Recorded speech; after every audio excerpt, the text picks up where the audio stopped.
Links are pretty much what makes the web what it is. In this lecture, we're going to take a look at different types of links and how you could create them in your HTML page. So the first type of links that we're going to take a look at are internal links. Here I'm looking at the file called links-internal.html, and it's located in the examples lecture 09 folder. And here we have a couple of links we're going to take a look at. Now the way you create links is by specifying an A element with an attribute href, and href stands for hypertext reference. The value of href can either be a relative or an absolute URL. In our case here, since we're discussing internal links, which are links that point to internal web pages of the web application, the links we're showing are all relative URL links. However, we could still have an even absolute URL links as long as they point, again, to the same web application that we're in. Since we're providing no directory information, the browser will assume that samedirectory.html is a file that lives in the same directory as links-internal.html. It's also a very good idea to always specify a title attribute for the A tag. The title attribute is used by the screen readers that help the visually impaired people get through the web page. The content in between the opening and closing A tags is the content you're going to see in the web page when it is served and on which you're going to be able to click to go to the href that the A tag is configured with. Note the second example of our A tag. In this example, we're surrounding a div tag with our anchor tag. In other words, this div tag is going to be the content of our link on which we're going to be able to click. Let's go ahead and see what this looks like in the browser. Okay, so here's our internal links page, and we have a couple of links. One is says linking to a file in the same directory, and the other one is the div, that's the A tag surrounding the div tag, that says div linking to a file in the same directory. And if we click that, we're going to go to this same-directory.html page, which basically just provides a link back to our original page. What's interesting to note here is that the first link, linking to a file in the same directory, is clearly an inline tag, since it's not forcing itself to go to a new line. But yet, in the second case, div linking to a file in the same directory, we're surrounding the div tag with our A tag. So what's going on here? Are we using a block level element, the div, inside an inline element? Well, turns out things are a little bit more interesting. Let's take a look at the A tag as defined in the W3C specification. If you take a look closely, the A tag is both a flow content and a phrasing content. In other words, to map it back to the HTML4 days, the A tag in the HTML5 is both an inline element and a block level element at the same time. And this is what allows us to take the A tag and surround a div tag inside of it. The authors of the HTML5 specification realized that there are a lot of times where you would like to be able to click on a whole region.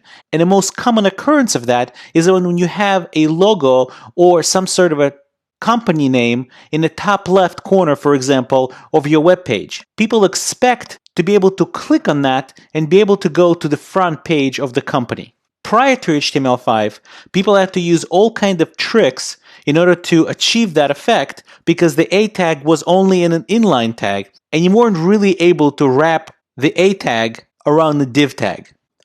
Next, let's take a look at an example of an external link.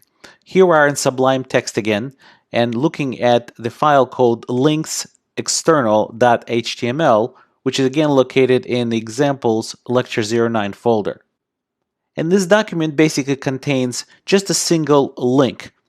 There's really nothing super special about external links other than that their href value usually starts with http:// because it's usually the case that external links are hosted on a different domain name than your website. However, there's one feature of the A element that I would like to demonstrate that is quite often used in conjunction with external links, and that is the target attribute.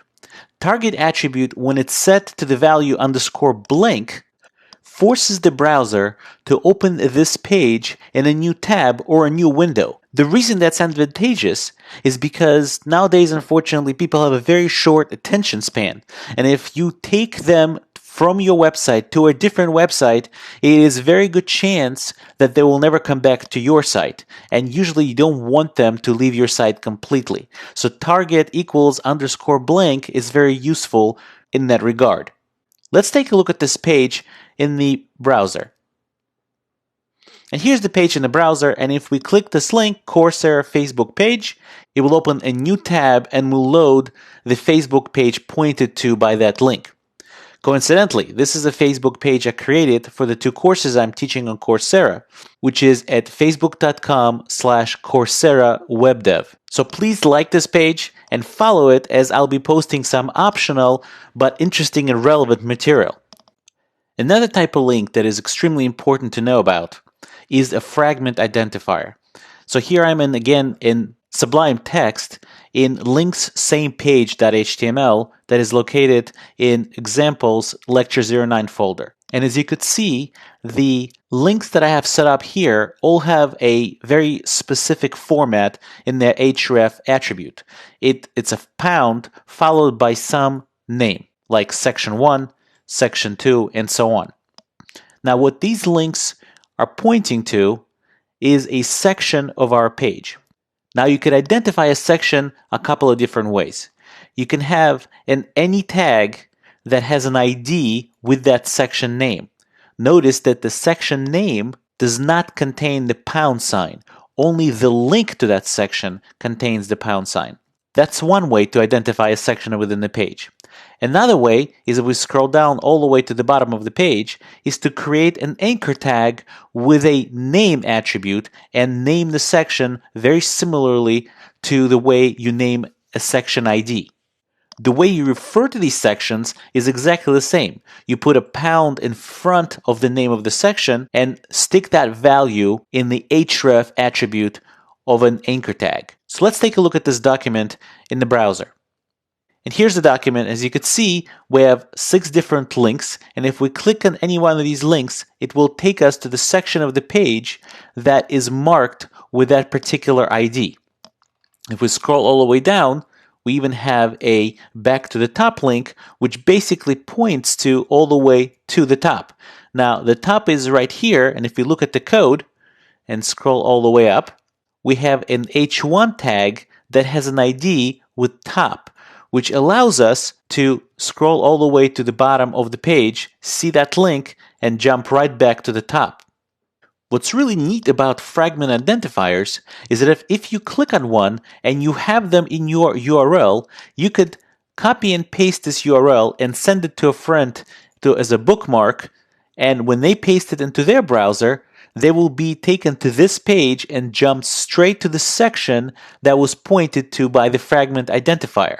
Now, I am on my local hard drive and I'm not on a server, so obviously sending this link that points to my local hard drive is not going to do any good. But if we're on a server, this link with the section identifier would have taken anybody anywhere with a connection to the internet to the proper page and to the proper section of that page. While fragment identifiers are very useful in order to jump to different parts of the same page, recently they've become even more important as they're used for navigation within the SPA or single page applications. And SPA single page applications have become extremely popular, so knowing how fragment identifiers work is an important step towards being able to code single page applications. So to summarize, we learned about internal linking to other pages within the same site, external linking to other web pages, and don't forget the target equals underscore blank, so you could open up the external link in a separate tab.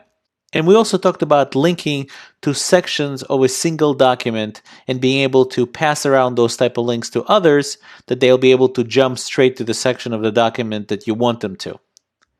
Next, we're going to talk about displaying images.